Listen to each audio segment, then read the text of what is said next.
It didn't take Lawrence long to fall out with Mabel Dodge Stern. The griping starts in September, but becomes more pronounced over the following months. Until then, she sent an 11-point list of questions to get their proposed book collaboration underway. Lawrence must have been feeling very direct on the 6th of October, as Robert Mountseer also gets a similar-sized list of questions. Lawrence has a lot of literary business to sort out and is willing to make revisions of all sorts to Kangaroo, though is adamant the autobiographical nightmare chapter must remain. E.M. Forster would describe this as the most heart-rending account of non-fighting that has ever been written.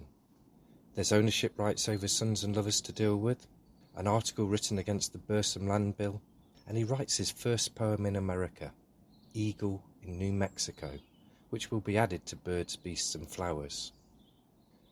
Yet he still finds time to help others, sending Mountseer a translation of a Dutch classic, Max Havelier, by an Australian he met. Do something with it if you can, will you? Although he has a gay little adobe house on the edge of the desert with the mountains sitting under the sun, and visits hot springs and rides every afternoon till sundown along the sagebrush desert with Frida, life is far from perfect. There are no egg cups, something Mountseer is able to procure. Mountseer has sent very specific instructions on how to visit them, with options and routes that will put Google Maps to shame. He is also provided with a food budget that recommends a 75-cent meal at a nearby hotel. If he does turn up, Lawrence requests he brings a couple of gold $10 pieces and 3 or 4 $5 from the bank for the servants at Christmas. Lawrence expresses his frustration through his definitions of freedom, which is a tension like a stretched bow which might snap. He complains that he doesn't breathe free, and that in America people charge at you like trucks coming down on you, no awareness, and you have to dodge aside in time. And although this causes a yearning for the mildness of Europe, he can't help but like the place too. But there's always a backup plan in place, and he confides to Witter Bryner, the poet who put the Lawrences up during their first night in Santa Fe, that if he finds neighbours here oppressive, he can always escape to Mexico.